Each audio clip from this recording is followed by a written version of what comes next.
Good evening.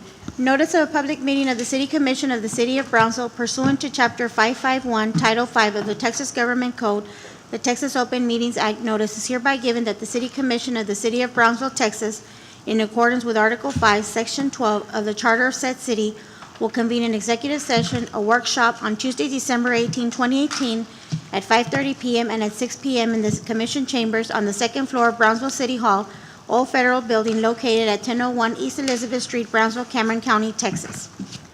If everyone would please rise for the Pledge of Allegiance and the invocation. Pledge allegiance to the flag of the United States of America and to the republic for which it stands, one nation, under God, indivisible, with liberty and justice for all. Honor the Texas flag. I pledge allegiance to thee, Texas, one state, under God, one and indivisible. Let's pray. Father God, we thank you for your love, your grace, and your mercy.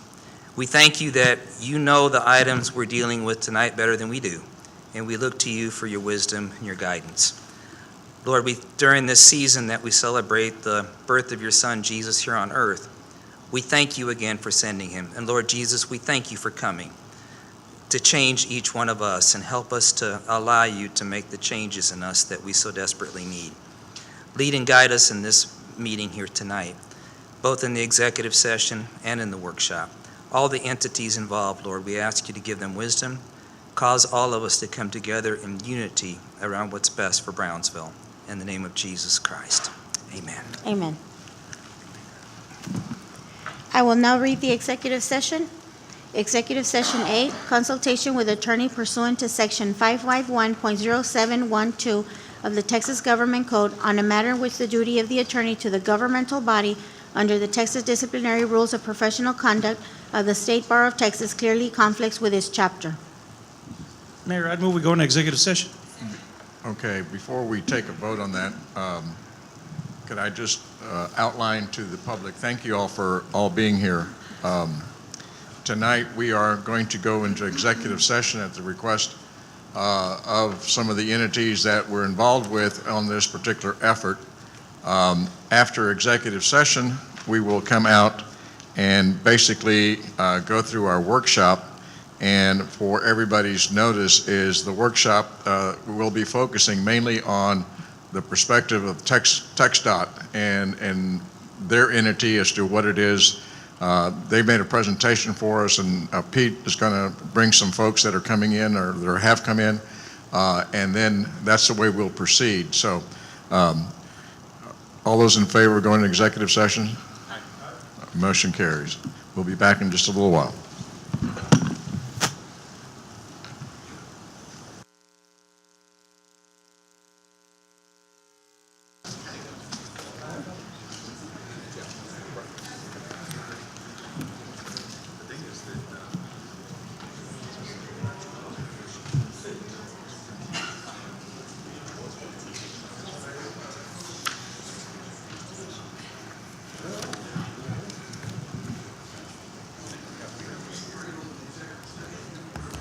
We need, yes.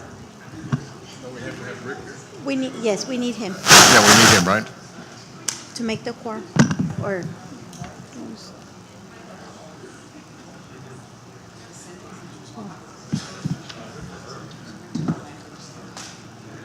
you want me to just, 'cause we don't need a quorum for work.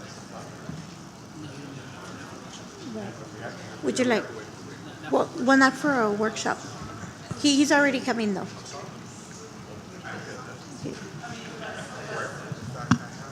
Okay.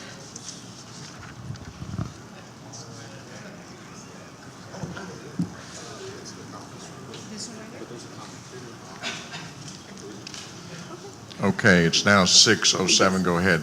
Okay. We will continue with the workshop, which is open to the public. Presentation and discussion regarding the Regional Metropolitan Planning Organization. How do I do this? Like this? Okay. That's my IT guy over here. Let me begin this evening. I don't know whether there's many people here from the media, but I thought it would be prudent to give you some prepared remarks that we don't have any misunderstandings and we don't have anything that's left out there that is not being said for public consumption. I want to thank again all of you for being here. I would like for you to consider the following. I wish to be abundantly clear of the issues, the intent, and the truth as we move forward.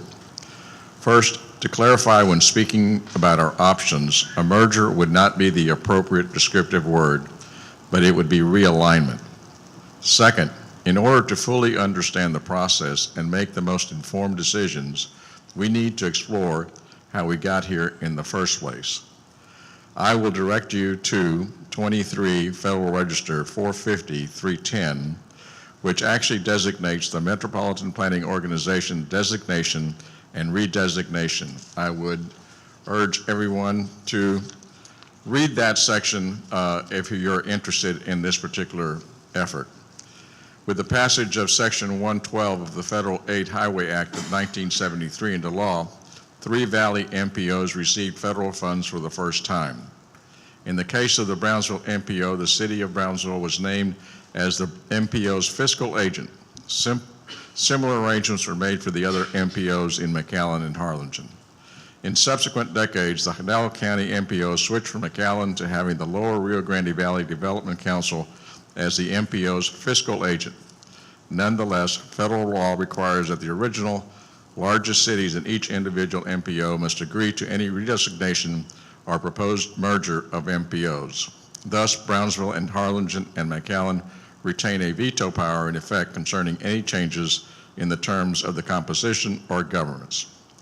Third, I would like to remind everyone, while we may all have different opinions in planning for the future, we must deal in facts, verifiable projections to reach an informed and most appropriate decision. If an MPO alignment produces more money for our area, that is terrific. However, if that same alignment fails to provide the people, businesses, and future of the Brownsville MPO with their due funding, that is unacceptable. The best predictor of the future can be found in the past. We have already experienced one regional realignment, specifically UTRGV. It's a great idea. However, we cannot ignore that the process has caused great concern, which requires at the present time a vast majority of the activities to take place in and benefit the Upper Valley. While I have faith that it will equalize in time, it remains a process which, in my opinion, could have been planned and done in a different fashion. We do not want to repeat this same approach with this experience in mind. Brownsville MPO at different times utilizes 12 different fundings, TxDOT funding categories. The most significant 2 categories are Category 2 and Category 7, and I urge you, if you're interested in this particular area, to look up what those categories are. Our local MPO, the Regional Mobility Authority, along with the Texas Department of Transportation, have a great working relationship and have accomplished some remarkable process. So, in conclusion, going forward, we must look toward the potential compromise that benefits everyone. We must pursue a path of conviction and duty to do the right thing for our community. In order to accomplish this, we must focus on what is best for the people and not special interest. We must not allow egos to detract from our purpose to serve you. You are in a position of growth. Opportunities to expand are greater, enhancing the need for smart planning and not settling for second best.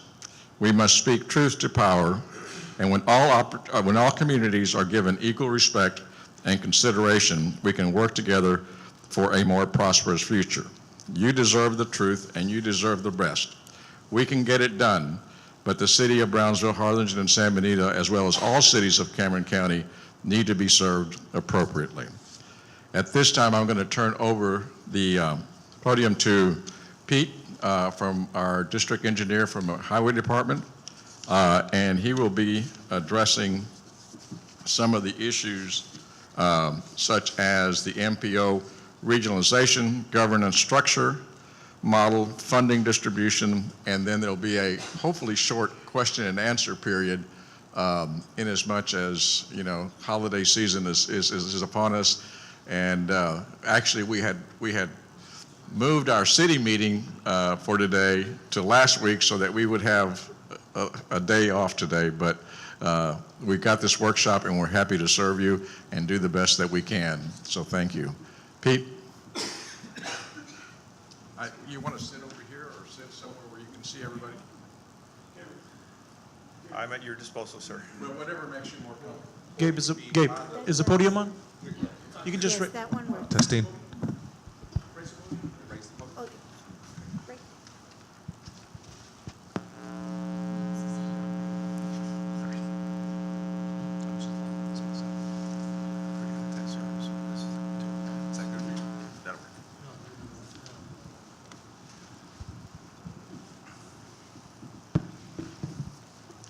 Good evening.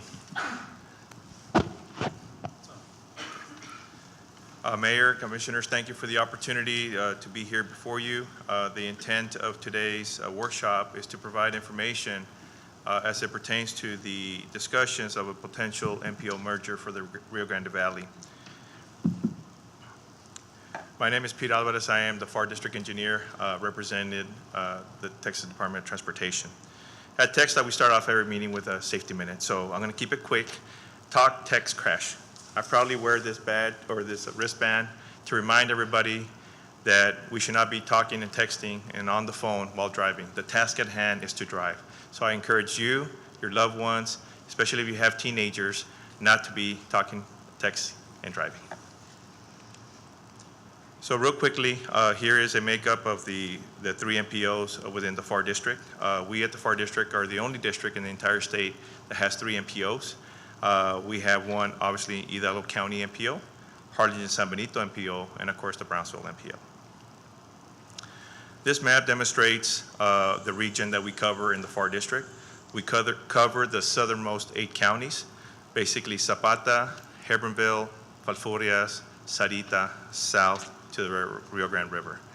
And this, the purpose of me having this long-range plan up there is to speak briefly on some of the projects that we have done over the years and some of the planned projects. If you look at the bottom right, you see the legend there. In red are completed projects, green are funded projects, brown are partially funded projects, and blue are unfunded projects.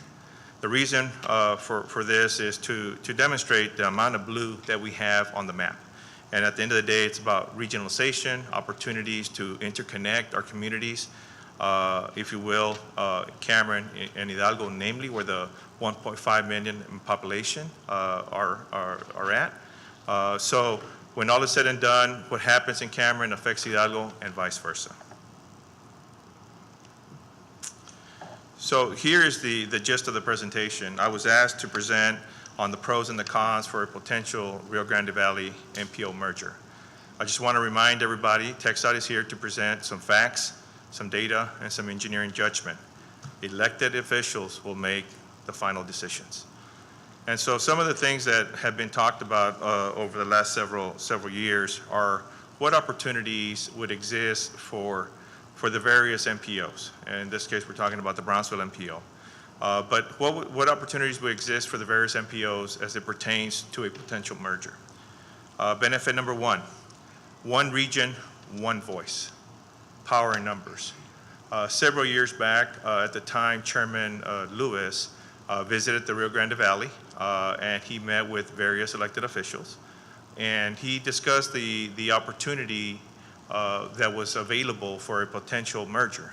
And the intent there is he was basically stating that when you have one unified region, it provides one voice for the area. It was followed up by a visit on October 31st of 2017 by now Chairman Bruce Bugg. In fact, the first official trip, to my knowledge, that Chairman Bugg made anywhere in the state was to the Rio Grande Valley, because he recognized the importance of freight, trade, mobility, and the influence that the Valley had not only in the state of Texas, but also in the rest of the nation.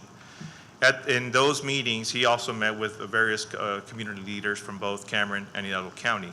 And he too urged the three MPOs and the cities and county to consider the potential merger. Once again, one region, one voice. When we look at the various projects that we have in the area, and there are many. I'm going to go back to the map real quick. There are many projects out there. Many entities approach TxDOT, and the entities here in the Valley have done over the years really a stellar job of trying to get projects ready. Projects ready in the form of pre-engineering, project development, securing the right-of-way, adjusting utilities, ultimately doing the design, construction set of plans. And then in the time of construction, usually the Department of Transportation steps in and provides some sort of support for the funding. And some of those projects are on-system projects being basically those roadways that have a U.S. or federal designation.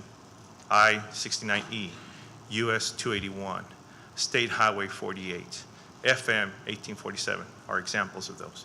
Others are off-system projects that are in essence city street or county roadways.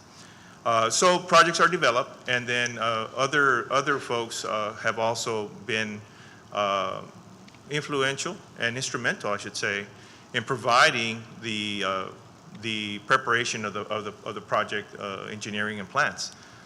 Entities such as the Cameron County RMA, who has been very aggressive and has done an outstanding job, in our opinion, of getting projects ready. The I-69E initiative is one example, where they worked very closely with TxDOT to ensure that the environmental document was basically approved for the entire corridor between Brownsville all the way up to I-37 in Corpus Christi. So those type of partnerships are partnerships that, when all is said and done, we work very closely with them. We work very closely with Cameron County. We work very closely with the city of Brownsville and the rest of the cities here in Cameron County. Individuals go up to TxDOT Commission. They approach me here at the local level. They may approach TxDOT administration about potential funding opportunities and scenarios. In those requests could come from various cities, from the county, from the RMAs. By the way, we also have an RMA, Hidalgo County RMA in Hidalgo County. So city, county, RMAs. Of course, here locally at TxDOT, one of my primary roles is to make sure that our administration is aware of some of our needs here in the Valley and look forward to presenting projects to them for their consideration for funding. One region, one voice. The intent here is to have one voice to prioritize, if you will, the various projects in our area. So instead of individual entities going up to TxDOT commissioners and administration requesting funding assistance, it would be prioritized projects for the entire region, the entire Rio Grande Valley. And so that is I believe that was the intent of Chairman Bug in the visit in October of last year, to emphasize the importance of that. Regional transportation planning is another pro. This includes the transit system. The intent here is so that projects that are being developed are not being developed in, if you will, stopping at a city limit or stopping at a county limit. Instead, working as a region. What I mean by this is, for example, Interstate 2. It starts in Harlingen, and the terminus is in Laredo, Texas. Interstate 2 has a portion in Cameron County and a portion in Hidalgo County. The traffic that utilizes Interstate 2 commutes across the county line. And so a regional transportation planning approach is one where we acknowledge the origin and destination of each commute. If somebody is traveling, for example, from Brownsville to UT RGV, they may elect to use various roadways. Interstate I-69E, Interstate 2, I-69C, 107, and they're there at UT RGV. So the origin destination in that particular example, Brownsville to Edinburgh. So we want to make sure that we're addressing the commute needs of the entire valley when we're looking at regional type planning. I mentioned including transit. It is important to understand that, you know, the buses that are being utilized in both Cameron and Hidalgo County, there's an opportunity for improved communication there too. And so when we look at a potential MPO merger, it's not only regarding the roadway system, but also the transit system moving forward. Another pro, unified MPO planning and funding for major regional corridor projects. And so there are projects, and I'm not sure how this works, but I'm just gonna Okay. So,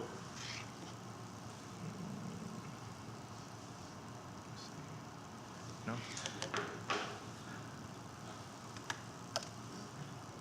Okay, here we go. So this project that I have highlighted here, FM 1925. FM 1925 is intended to interconnect from I-69C to I-69E, or US 77, and ultimately down to South Padre Island and the Second Causeway. This is a project that could be considered a regional project. Why? The example that I used for UTRGV, where the destination origin was, say, in Brownsville, up I-69, up I-2, up 281, and then ultimately to UTRGV. Another potential route would be starting in Brownsville, up I-69E, potentially here on FM 1925, and then across to the UTRGV area. The reason I highlighted this project is this is truly, in my opinion, a regional type project. The origin started in Cameron County and concluded in Hidalgo County. And vice versa, at the end of the day, the student would come back from UTRGV in Hidalgo County back to Brownsville. I-2 in the valley carries approximately 150,000 ADT, 150,000 average daily traffic. As a comparison, that is very similar to just south of, say, Kyle, Texas, south of Austin. There, it's about 110,000 average daily traffic. As you go into the city of Austin, in the Buda area, for example, it goes up to 150. So I-2 in the future will be congested if we don't use and take advantage of opportunities to upgrade, for example, Military Highway down here, FM 1925 project that I just mentioned, and other type projects. So moving forward, when you look at regionalization, we're looking at planning for these regional type corridors so that we are in a position not reacting to a congested situation. There have been many discussion of Clear Lane Initiative as an example. Clear Lane Initiatives is a strategy utilized by TxDOT to address congestions in the Texas Triangle: Houston, Dallas-Fort Worth, Austin, San Antonio, back to Houston. In that triangle, there exists a lot of congestion. And so there have been strategies and initiatives to address that concern. Our goal here in the FAR district is to be ahead of the curve. Let's be proactive and not reactive. So one of the intents in this regional corridor type projects is to ensure that we're providing alternate, okay, I don't know how to clear the screen, but provide alternate routes, in order for the traffic, if you will, to be utilizing multiple roadways so that as traffic volumes increase. This is the eraser right here. You want to erase the whole thing? Yes. Alrighty then. I gotta give me one of those. Thank you, ma'am. Appreciate your assistance there. So, in order to be able to look at alternative corridors, so that it's not all, if you will, congested on Interstate 2 in the future, the idea here is to split the traffic volumes by providing regional connectivity across our great county, our great Rio Grande Valley. Let me move forward to the next pro, and that is increased total funding for Category 2 and Category 7. Now, this is formula funding, so the funding allocations are based on population, truck traffic, things of that nature. That funding, it is expected to increase percentage-wise should the three MPOs merge. Once again, that's formula funding for Category 2 and Category 7, and that the overall total funding for those two categories is expected to increase. There are 6 large MPOs in the state of Texas currently. The 6 largest MPOs are in Houston, Dallas, Fort Worth, Austin, San Antonio, El Paso, and Hidalgo County. So Hidalgo County MPO is currently classified as one of the top 6 MPOs. The reason this is important is to acknowledge currently the funding formulas, at least this is my understanding, the 6 large MPOs get 83% of the funding when it comes to categories 2 and 7. 83% of the total amount goes to these 6 large MPOs, while 19 smaller MPOs, Brownsville, Harlingen included in those 19, get the remaining 17%. So for the Brownsville MPO, as an example, it is classified as a smaller MPO, and they're sharing 17% of the pie, while the 6 large MPOs are sharing 83% of the pie. Should it come to a reality, the Rio Grande Valley MPO, if combining the 3 MPOs in the valley, it would be the 5th largest in the state of Texas.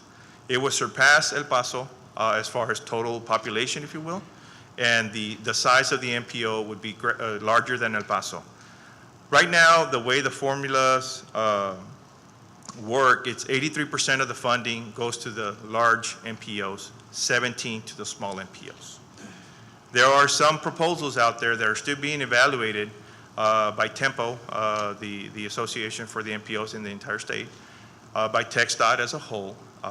There are some proposals that potentially could increase that percentage from 83 possibly up to 85%. So the split would be 85 for the large, 15 for the small. There's even been some discussions about a 90% split. 90% of the funding for the large MPOs and 10% for the remaining smaller MPOs. Moving on to the next pro. Possible increase in funding for categories 3, 4, 9, 10, and 12. I highlighted possible because we don't know.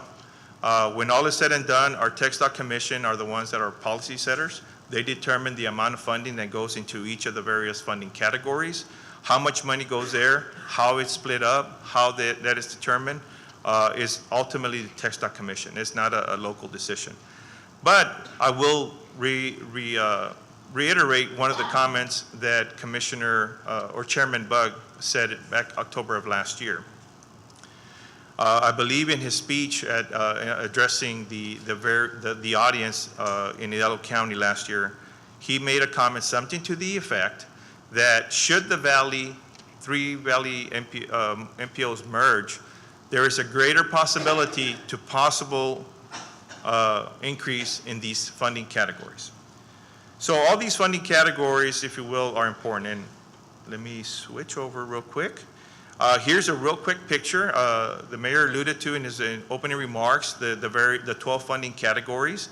Category 1 is preventive maintenance and rehabilitation. Category 2 is metropolitan area corridor type projects, and Brownsville and Hidalgo County MPOs get this funding. Category 3 is urban non-TMA areas. Category 4 is statewide connectivity.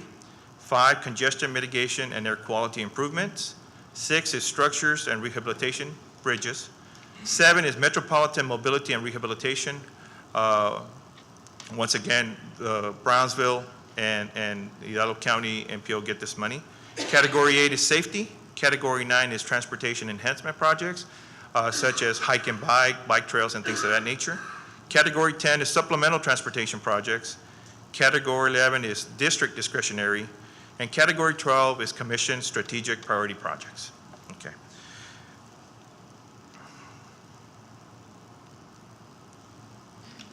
Okay, so I was speaking about the possibility of increasing funding in categories 3, 4, 9, 10, and 12.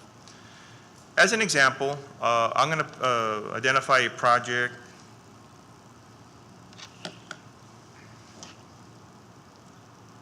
right here, that project in green. Reminder, green means funded. That project is Toll 365 in Hidalgo County.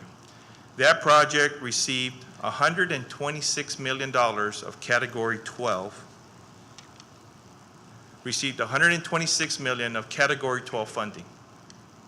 Last year, our combined funding for the 3 MPOs for Categories 2 and 7, combined funding for all 3 MPOs was $52 million. So with one project, that project that I circled that's in green, one project, in essence, 2.5 times of the entire year's budget for the 3 MPOs was identified for one project. Why is that important? When all is said and done, big projects, regional type projects, cost a lot of money. We do not have the funding resources as a whole to develop these projects and fund them properly. With the opportunities moving forward, this is another avenue. Am I saying that I'm guaranteeing that we're going to get more money? No, that's not what I'm saying. But it provides us a one regional voice opportunity to prioritize our projects, provide that information to our TxDOT commissioners, and let them make an educated decision. There may be projects in Houston, Dallas, Fort Worth, Austin that are bigger and better in their eyes. I don't know that. But from a local perspective, this is another funding opportunity if we were to be providing a prioritized list to our TxDOT commissioners. So once again, 52 million combined MPO funding for the 3 MPOs. That's our annual allocation.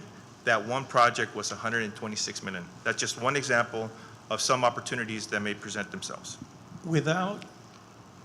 How do I get my East Loop to get on the green before merging, without consideration of merging?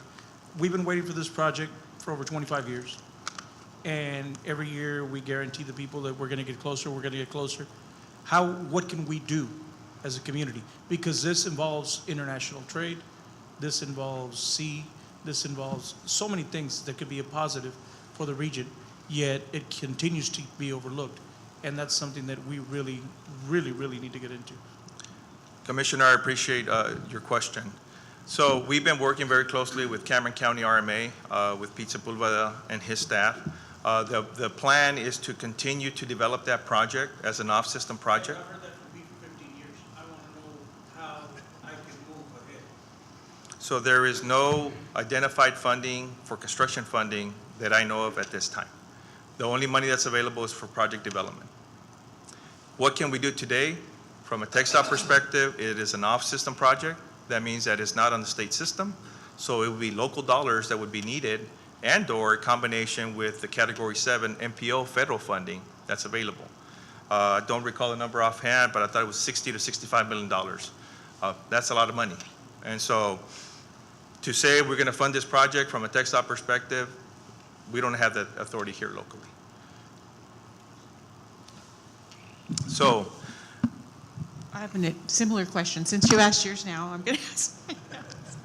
Thank you for coming. But my question is about the corridor that you put up a couple slides back, which includes the second causeway.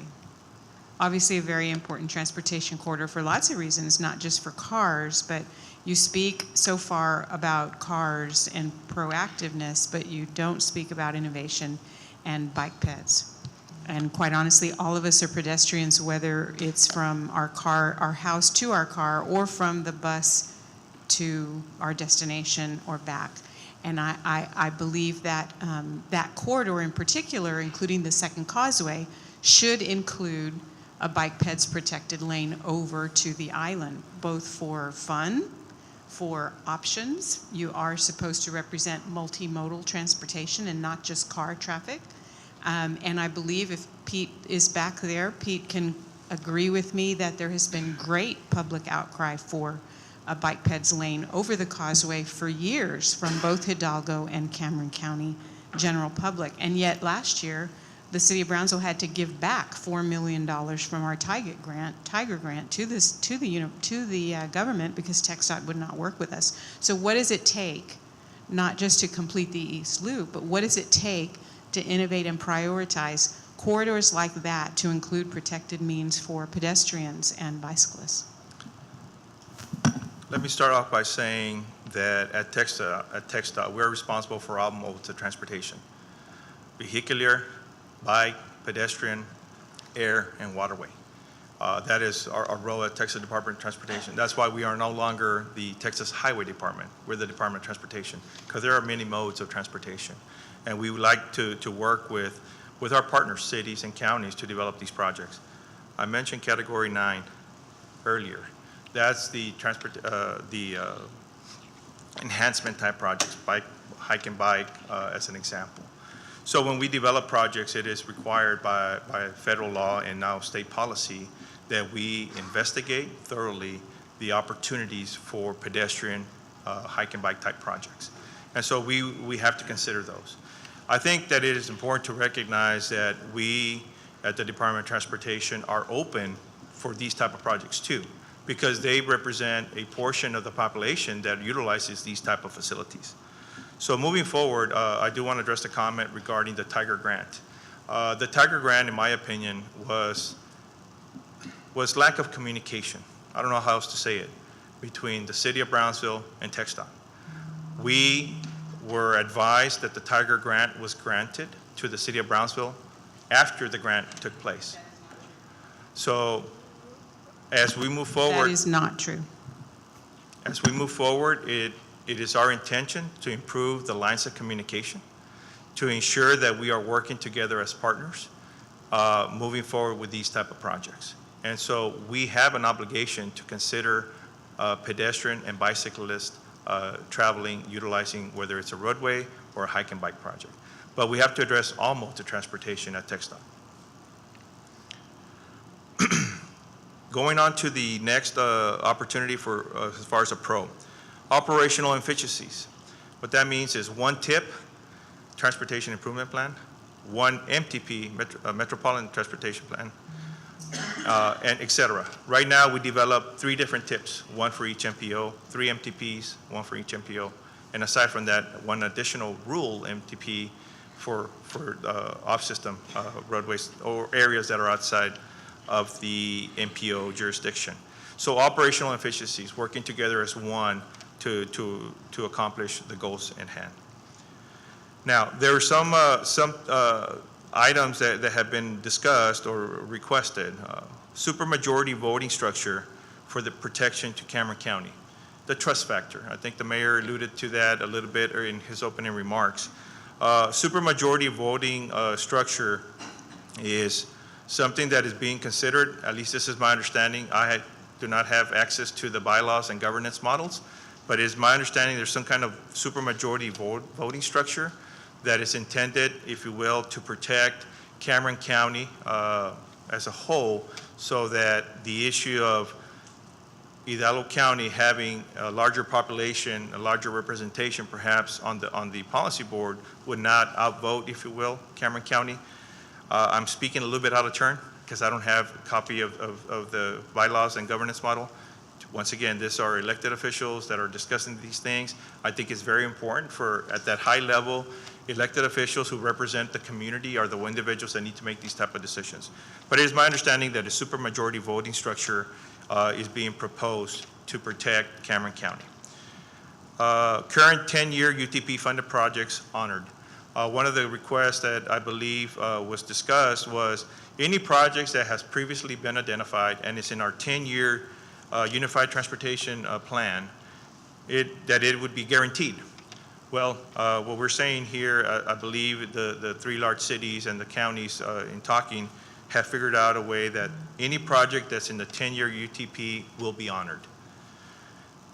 Future funding distribution based on approved percentages. Now, these are per current MPO allocations. Once again, this is an item that is being discussed at the elected official level. What percentage and distributions, I don't know what those are, but when all is said and done, the intent here is to ensure that Cameron County gets its share of the funding. Whatever percentage that may be, or whatever percentage is agreed upon in consensus, that percentage would be basically the quote-unquote share of the total funding. Now, we need to acknowledge that there are some cons. And moving on to some of the cons. Autonomy is lost for the individual's MPOs. So Brownsville MPO, we meet here on a monthly basis. We do our thing here, identify projects, look at the project development, ultimately to go to construction. Then we report on construction projects, and then we deliver to the public. So decisions are made here locally for the Brownsville MPO in this general area. Harlingen San Benito MPO is the same thing for the, if you will, upper Cameron County. And then, of course, the Hidalgo County MPO has their own autonomy, if you will, for Hidalgo County as a whole. So autonomy will be lost. We acknowledge that, and that's one of the known cons, if you will, for going through this process. Possibly less funding for MPO administration. Currently, it is my understanding that we get 3 different allocations when it comes to basically planning dollars. The Brownsville MPO gets X amount of planning dollars, Harney San Benito, and then the Hidalgo County MPO. There's a possibility that that funding would be reduced. And it is my understanding, because they would be merged, instead of getting 3 different pots, it would be get one larger pot that may not equate to the total. I'm not sure, if you will, what those amounts are at this time, but I think that that's something that requires further investigation. I will refer to you up here, total funding for Cat 2 and Cat 7. So the total funding is expected to increase. However, there may be a slight decrease on Category 7 because of the administrative funding that is required for each MPO. Another con possibly could be the large number of policy board members. That may in itself present some challenges. I believe it's 27 members in Hidalgo County right now at the MPO. I think it's like 13 here, and then I think another 13 or so in Harlingen. So now you combine everybody, all of a sudden we have 40 plus. So that in itself may be a little bit of a challenge. But from my perspective, if we can look at the Dallas-Fort Worth model, I believe there's 12 counties that have come together for that MPO. If 12 counties can do it, and God knows how many cities, I think that here in the Valley, we should be able to meet that challenge. But that's nor here nor there. That in itself, large number of policy board members may in itself present some challenges.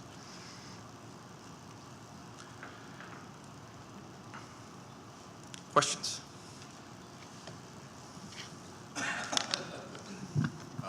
I think we're at that point. If does anyone have any questions, we'd be happy to hand out the microphone, and I'm going to let Noel go from here. You've got a microphone there that if anybody wants to ask a question. Testing. Are there any questions, sir?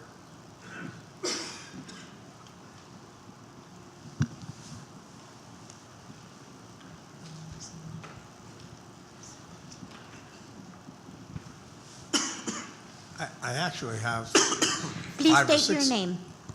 Please state your name. Is this on? Thank you. My name is Bill Berg. I live in West Brownsville.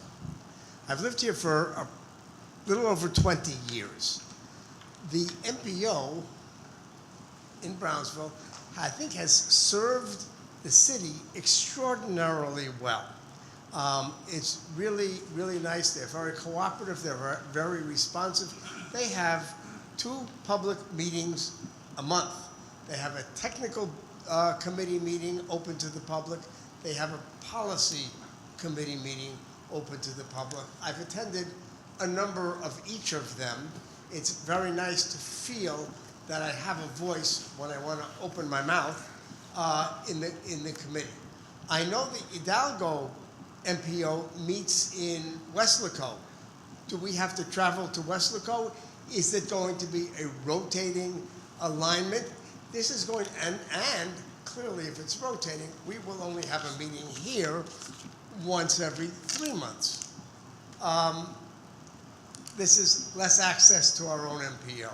Our MPO has done very nice things. They're working very hard within the city with what money they have available to them that I believe is, oh, I could be corrected, not Category 2 or 7, but is tap and tip money, which is doing great things for bicycle riding around the city.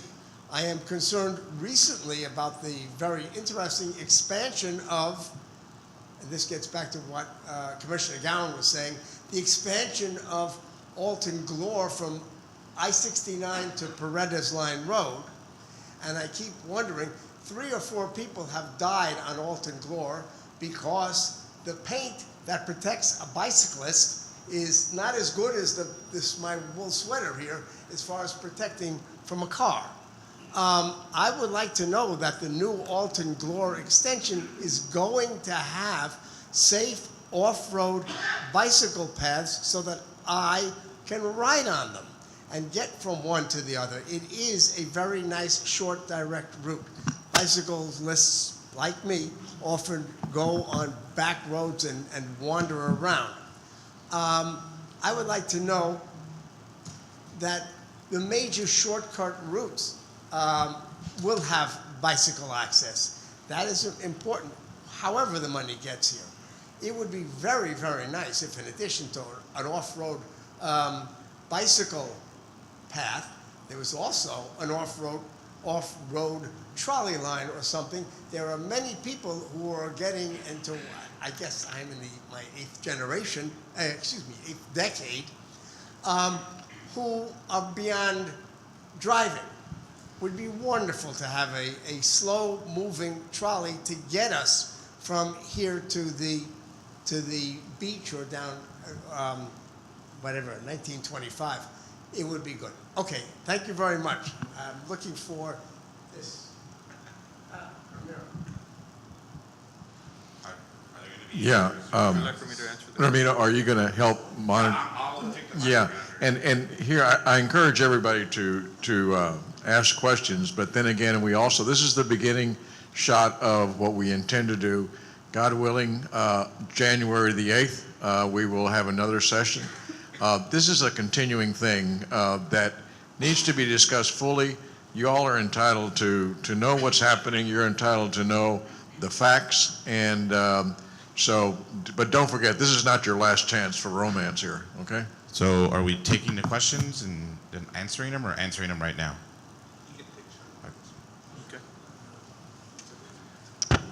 Okay, so let me attempt to answer the various questions that were presented. You want to use this one so you don't have to, you can. Thank you. As far as rotating meetings, that is yet to be determined. It would have to be the decision of the elected officials where they want to host meetings, how often, what facilities, all those type of details, it is my understanding, have not yet been ironed out, but that would be up to elected officials to determine where those meetings would take place. As far as Alton Glore being evaluated for bike lanes, it is once again our responsibility by federal law and TxDOT policy, state policy, to evaluate the feasibility of having bike lanes at each of our projects. So that is something that we have to explore. We cannot commit at this time, but we are committed to evaluating to see how feasible that may be. And last but not least, there was a question regarding bike lanes on shorter routes. I guess those are routes to across town and what have you. Once again, for these, we have to, by federal policy, we have to evaluate the feasibility of doing that. I do want to point out that there are projects that are on state system, that, like, for example, an FM route that goes under one category. Off-system projects or non-state roadways fall under a different category, and the funding sources are a little bit different for both. So there was a question back there first.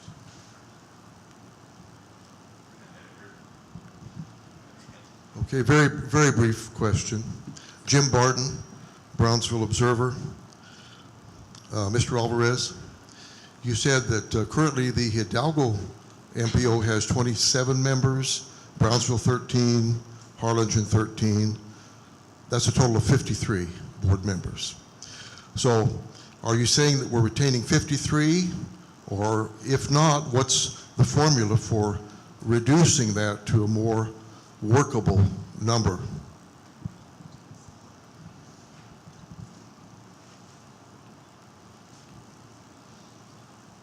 Thank you, Ramiro. That is an estimate. I'm going based off of memory when I see the folks at every month. I will remind you that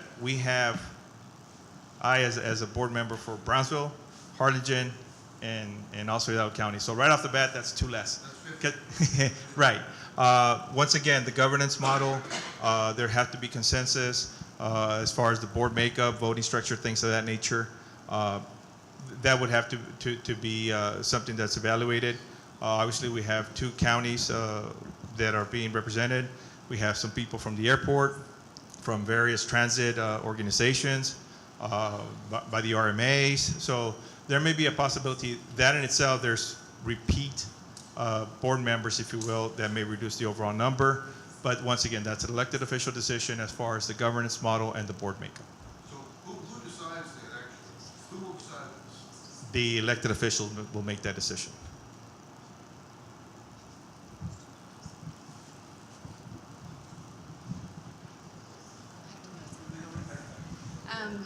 All right, I'm Katie Euchre. I have a couple of questions. To me, one of the biggest issues is going to be the governance structure, because you listed as a con that we're going to lose local autonomy, but what this really means is not just that there's going to be less autonomy, but that individuals and constituents within each MPO are going to have less opportunity to provide input on projects that impact them, presumably, right? So, and the entire intent of setting up an MPO that the federal government established when they established these was to give local communities say in these regional transportation projects. So the question is sort of like, why now?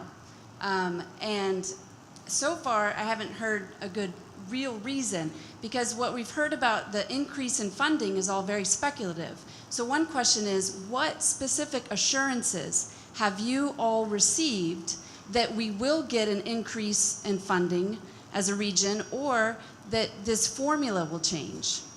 Because it's the second question, I guess, is what other models are available in terms of governance? I've heard something about a Florida model. I've heard something about the model in DFW region.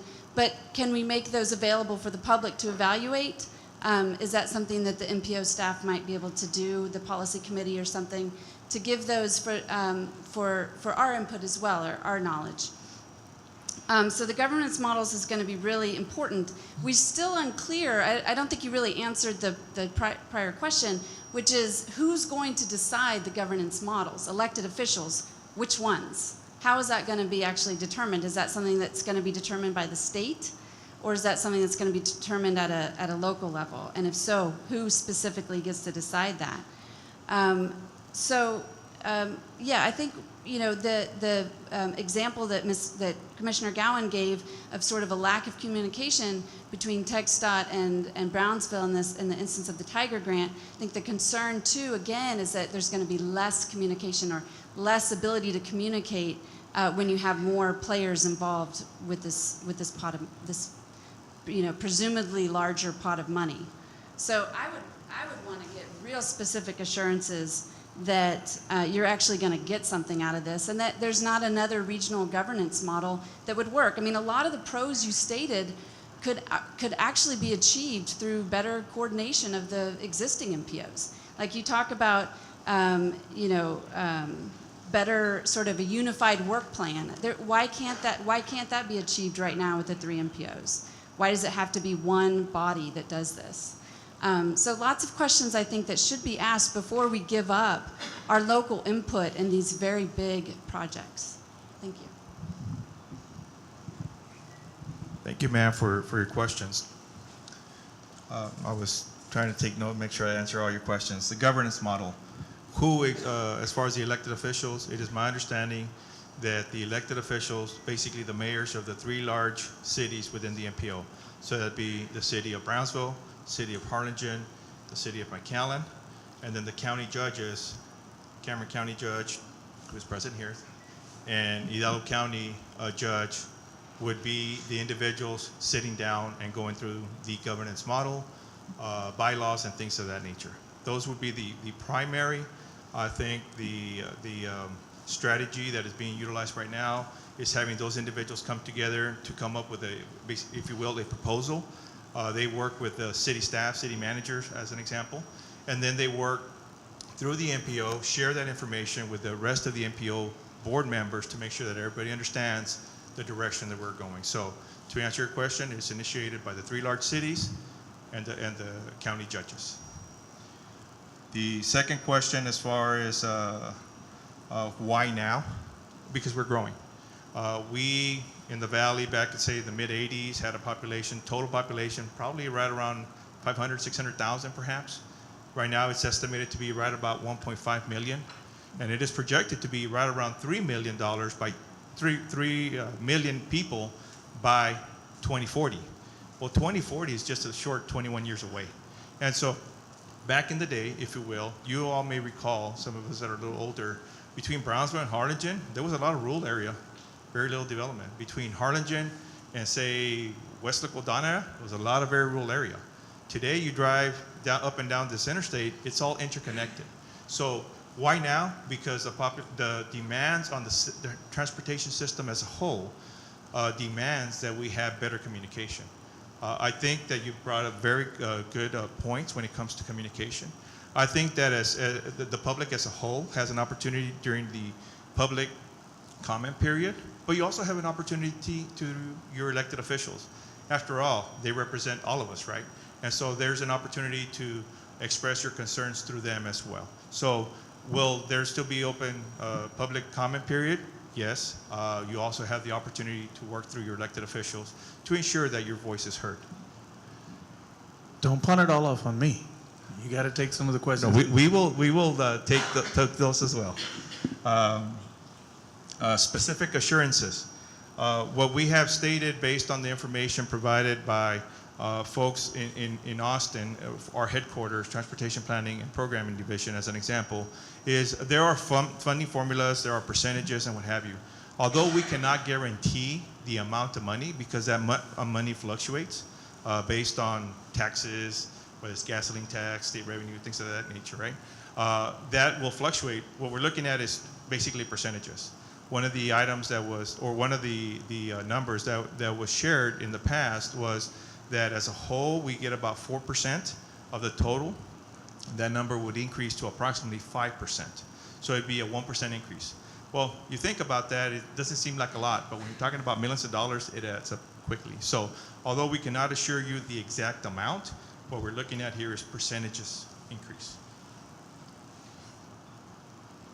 Models. You mentioned that there are various models out there. The Florida model, I believe, is the one that you referenced. I believe that as we have gone through discussions over the years, there have been various models that have been evaluated. Florida model, the Dallas-Fort Worth model. They also looked at the Austin, Central Texas model and what have you. Once again, those were models that were presented to a select few elected officials for review and consideration. As they evaluate that, I would expect that in time they would share their perspective, if you will, on the various models, the pros and the cons for each model. By the way, the Florida model, I believe the state government, the state of Texas, made reference to that is the Florida model. We're in Texas. We're not in Florida. So I don't know what that means. Well, the MPOs are set up by the feds. So Right. It's a federally created structure. Right. So when all is said and done, obviously, one of the questions that was posed to me, what are the next steps? What needs to happen? I believe at the end of the day, should consensus be reached by the three MPOs, should a governance model and bylaws be basically signed off on, ultimately the governor has to sign. So we have to take that into consideration as we move forward. Unified work plan. As an example, we still do unified work plans at each of the different areas, but at times we're not communicating across the MPO boundaries or the county boundary for that matter. As a quick example, traffic modeling. Hidalgo County MPO was doing their own, Harlingen San Benito was doing their own, Brownsville was doing their own. They weren't talking to each other. So you talk about improved communication, having one MPO opens a line of communication.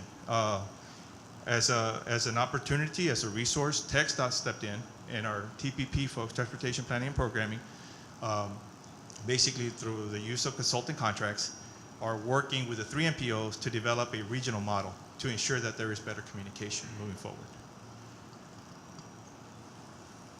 And I believe I answered your question, or I addressed your questions.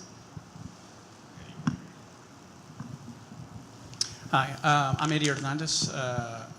I'm a policy member on the NPO committee. I represent the Chamber of Commerce for Brownsville. I sat on the committee for a number of years, like at least 15 or so. I know that at least a year ago, we talked about the Florida model, and we talked about the Dallas-Fort Worth model, and I have repeatedly asked to have that presentation made to us, and that has not happened in at least a year and a half. So I'm kind of surprised to hear that you're telling us that these models have been presented to other people, and I sit on the committee, and I've been asking and not seen that. And to me, the reason it's important is because if we're supposed to make decisions and support one way or the other, how do we do that if we're not given the information we're asking for? I'd like to know when we're gonna see that. The comment. I'm going to go back to the comment that, well, that's Florida. That's irrelevant. I mean, if it works, it works. To me, when my main question is, when are we going to be presented with those models? When are we going to, so that we can understand how they work, and so we can make a recommendation of some sort that, hey, we think this is the best way to do it.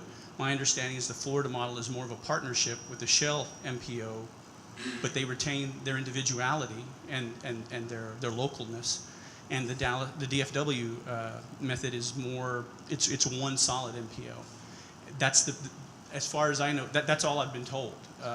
And I mean, again, I would like to know when we're going to get to that point, because otherwise we're just going in circles, and it's almost like I'm being asked to sign a prenup without being able to see it. And it's not going to happen. Thank you, Eddie. I appreciate your question. The Florida model example, it is my understanding that when the governor's office was contacted about what are the possibilities of us going down this path for Florida, at that time, we were told that, no, that's not something we're going to consider. So we're going to go do all this legwork to present a Florida model to the governor, and we have already, governor's office, and the governor's office is already telling us we're not going to accept that. It would be a waste of time and effort. And so, was it evaluated? Was it looked at? It is my understanding it was. Once again, I was not part of those meetings, so I cannot speak to that directly. But that was my general understanding, that it's something that was not being considered by the governor's office. So that's why that idea was put aside. To address the question as to, you haven't seen the various presentations. There have been multiple meetings here in Brownsville, Harlingen, San Benito, and also in Hidalgo County, where MPO merger status item is put in. As an example, in the Harlingen, San Benito MPO, that's an item every month we discuss what's the status. And so, Well, I'm not talking about the status. I mean, I want to know about the governance model. Right. I So, want a presentation on that. The status is the same. We're talking about it, and so that means nothing. That changes nothing. But I want to know is what kind of governance model is being proposed to us? How are we going to work this thing? yes, and Specifically, I don't mean that's to the punt to the elected officials, but I defer to them, because at this point, I talked about how the three largest cities, McAllen, Harlingen, and Brownsville, along with the county judges, are meeting to discuss some general concepts and what have you. Once they have an idea, my understanding was that those mayors, if you will make a presentation to the individuals MPOs. This is where we're at, this is where we're going, and so on and so forth. I think that those discussions are still taking place. I'm not sure if they're ready to discuss those at this time, but it's my understanding that they continue to communicate. I don't want to run around in circles. But I think what Eddie and a lot of the people are alluding to is, you want me to merge. You're asking my city to merge. And I have no problem in speaking to Harlingen. I have no problem speaking to McAllen and coming to a consensus, and God willing, be able to become one. But we cannot become one when we're given the runaround. And that's all I'm asking, is if we can have the presentations, if we can have the clear answers. It's real easy to say, leave it up to the elected official. He'll tell you no right now. We're not interested. We're interested in keeping our own MPO. And so be it. The thing is, the reason for this workshop is so that we can look into the possibilities emerging and what's in it for our community. But if we're not getting answers, and it's going to be, I divert to the elected official, you're the one that asked me to merge. And I'm interested in the possibility of doing it, but I cannot fully go back to my taxpayer. without answers if I don't get them from you. That's what I'm getting at. You know, Okay. I don't want the runaround. I want to be able to give my constituents an answer. Thank you, Commissioner. Appreciate it. I'd like to have one more,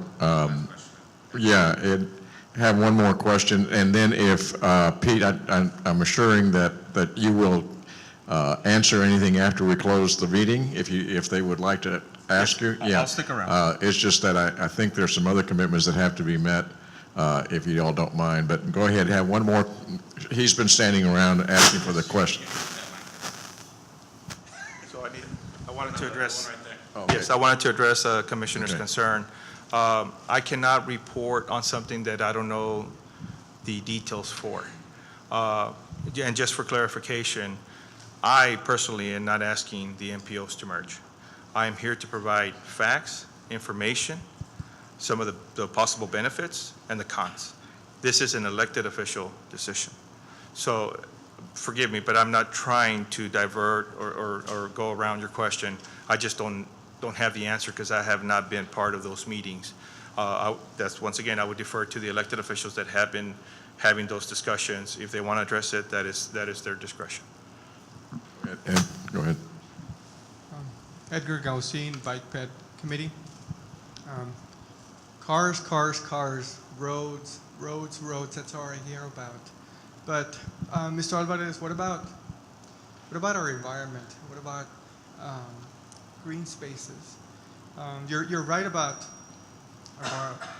our growing population. It's a fact that we have a very young population, and these kids are once they get to high school, they're gonna want one thing and one thing only. It's cars, right?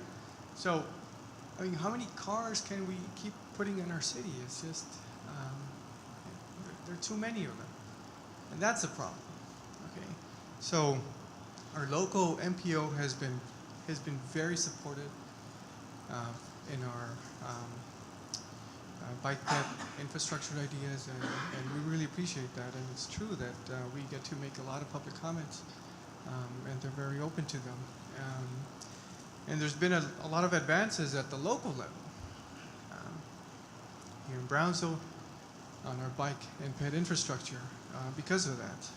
So my concern is if this merger happens, if we're gonna, get that kind of advocacy at the local level. Thank you. Good question. Thank you.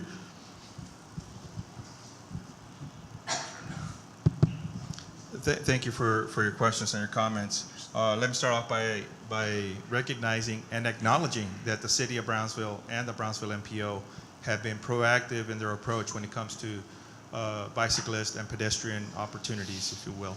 I think that is really, really important. To address the comment regarding the environment and the green space, once again, it's about trying to do the right thing.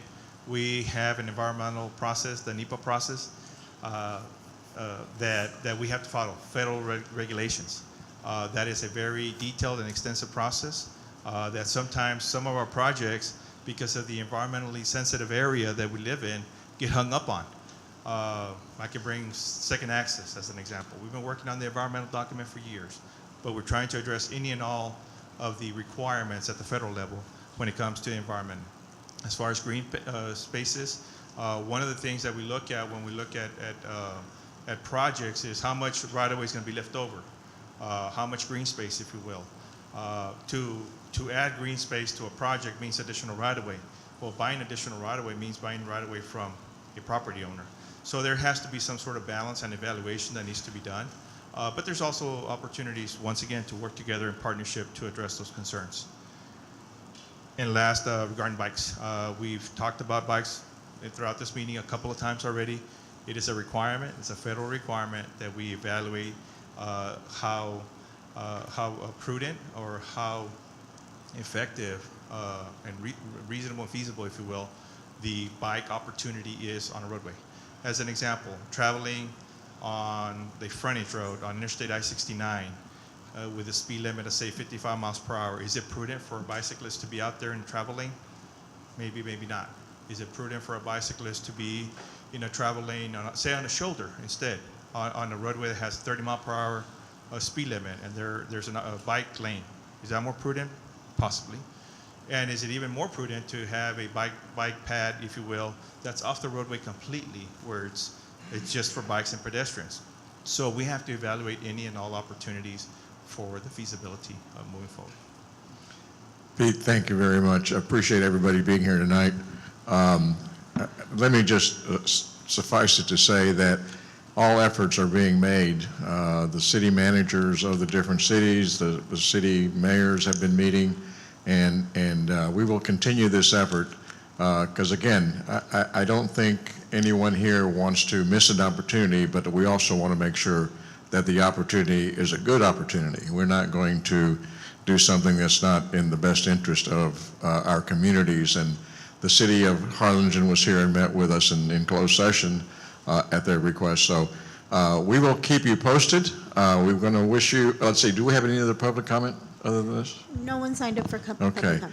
I'm going to wish everybody a very Merry Christmas and a happy holiday and a safe holiday. And as usual, there's one commissioner that always gives me a motion to adjourn. Okay. All those in favor say aye. Motion carries. Thank you again.